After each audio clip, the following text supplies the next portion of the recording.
Alrighty, guys, we got some stuff we want to talk about today. Yes, we do. We have some questions that have been asked of us, and we want to bare our hearts and let you know how these things are affecting us. So And they are. it's not a question and answer period per se. It's just that we've had questions from various people, whether it's YouTubers or family and friends or whoever, and we just thought, hey, maybe you have the same question, so let's address some of those. Let's get into it right now. Ready? Excellent. As Canadians, how do you Yeah. travel full time and go across the border when it comes to healthcare and Address. and those kinds Yeah. of things, your mail, that kind of stuff? We've talked to a lot of Americans who said, hey, we don't have an address anymore, and they're woohoo. And when you get to the border to go from Canada to the US, they say, where's your your address? address? You Where do do have you a place live?" to live, right? And Very if questions. you say, nah, we don't have a place to live, the border security will not be very happy with that answer. They'll say, oh, you just stay in your country. No, no, no, Yeah. don't come down here. So you really do need a permanent address. Why do and they say it that way? That looks different depending on the province that you're in. Yes. So we aren't actually going to get into the details on that. Whatever province you're in, do the research. I do recommend signing up with the Snowbird Association of Canada. I'll put their website below in the description so you Yep. can check that out, and they can answer your questions, in response to your specific location that you live in. When we go to the States, when we cross the border, they want to know that we are going to be a guest, stay in their country, and leave. Yeah, so having things like if you have a business registered in your province, if you have kids or family members in that particular province, if you have vehicles registered in that particular province, those are all signs that say you are a Canadian and you're coming back to Canada. Yeah. That's what matters most. Anyway, do the research. Definitely, check those boxes. Make sure you're following all the rules so that you don't get detained at the border, because that would not be a very fun day. We've had a question that came up from a few different people. How did you live on so little for those 6 months in Yeah. that 6 month, that video? I don't know which. That one right That one there. over there. Yeah. Yes. How did you do so little cost? Like, it just bothers me. And the question is valid It is, because when we did absolutely. the numbers, it's like cool. We were very happy with that. And number two, How do we do it? how did we do it? First of all, because we were in the States for 5 months, we could take advantage of Thousand Trails. Yes. We could also come into Canada in British Columbia and still take advantage of Thousand Trails. Yeah. So if you don't know what Thousand Trails is, it is a camping membership kind of idea. Look it up online. There's a lot of YouTubers that do awesome reviews on Thousand Trails. That has saved us a ton of money. That's Yes. our biggest savings right there is Thousand Trails. So another question we've had is Thousand Trails worth it? Absolutely, it's worth it if you're going to If. be full time. Yeah. And if you're spending a significant time in the U.S. or in an area of the U.S. that has Thousand Trails campgrounds. Yes. If you're going to drive from, let's say, middle of Canada down to Arizona for 1 month and back, Thousand Trails is not your answer. It might not be a good deal. So do the research on that one as well. Another thing about our budget is we actually just don't spend money.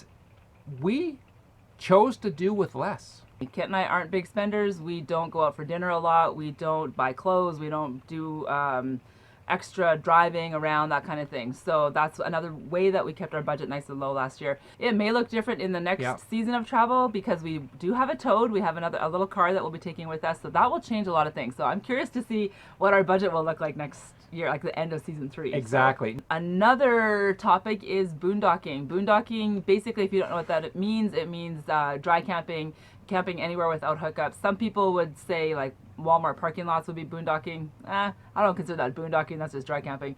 But whatever. So Walmart parking lots are camping kind of out in the desert or in a forested area.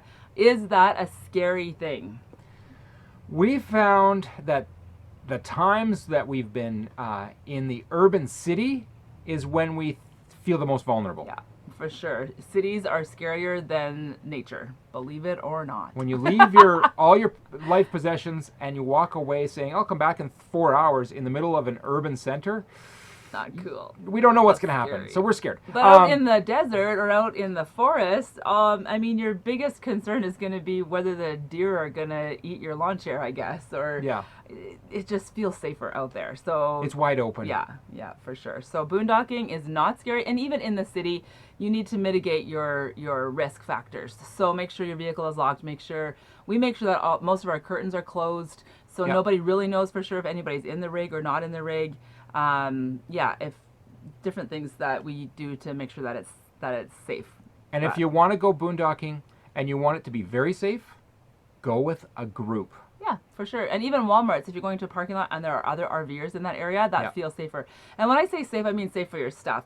We've never felt personally at risk at any place that we've ever stayed. So we've never felt like we're going to get broken into or anything like that. So that's just more a stuff thing than a person thing, I guess. And when I say with more people, I'm like talking more quartzite. Oh, yeah, quartzite, that's super fun, but that's different too. Well, it is boondocking. It is boondocking. You're relying on all the resources that you have with you. For sure. All right, and the last thing that we wanted to just talk to you a little bit about is just to share our heart and just say we've had a really hard week. I mean, we had a great couple of days out in the mountains, and that video will be coming next Thursday. It is going to be one of those, what we would consider epic videos or movie videos. Lots of beautiful scenery, lots of wildlife, all that kind of fun stuff, waterfalls out, all that stuff. Little baby waterfalls. Anyway, so stay tuned for that video for next week. Yes. But in between the times of us getting out to the mountains, it's just been really, really hard. We talked about that in my video a couple weeks ago about work camping. You can see that video up there as well, or in the description below. It's still hard. Things really haven't changed, and it's taking a toll. There's more work camping stories that we're going to tell you. Yes. But when Lisa says it's taking its toll, it's really cutting us down, tearing us up. Yeah, it's destroying some of our capacity to do life well.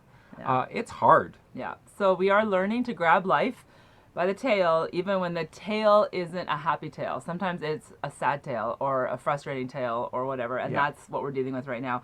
We will share more about that in future videos because we want to relate that experience with work camping, and we are putting out a work camping series, so we will definitely expound on that further later. There's one other thing I've been struggling with, and that is personally, we're back close to where we've lived for a number of years, and I'm just struggling with where I actually fit in and where I don't fit in and where I shouldn't fit in, and it's just been it's been an interesting road to just say, am I settled? Am I content? And where do I actually fit in, and where should I not fit in? So we've had a lot of conversations about what is contentment. What does that look like? Yes. How do we be comfortable with our nomadic lifestyle even when we're stationary? So that is something that we've had to learn and that we're still learning. And if you have any tips on that, we'd love to hear your tips on that. Now, just so everybody knows, Lisa and I are definitely going to be continuing to live full-time in our RV for a long time. We don't have any plans other than that. So, that's right. Yeah. It's going to continue. Yeah, and hopefully that doesn't mean always stationary. We're making plans to travel, guys. It's going to be awesome. It better happen. Yeah, it'll happen for sure. Anyway, I think that's all we wanted to share with you today, and thank you so much for watching. If you haven't done so already, please hit that subscribe button below, and you guys are amazing. The comments we get from you are so encouraging, and we wish we could sit down with each one of you at a picnic table or around a fire or in our rig having coffee. Some of you we have been able to meet. It's been fabulous meeting people face to face. We hope that we get to meet more of you more often in the future. And we are Lisa. And my name's Kent.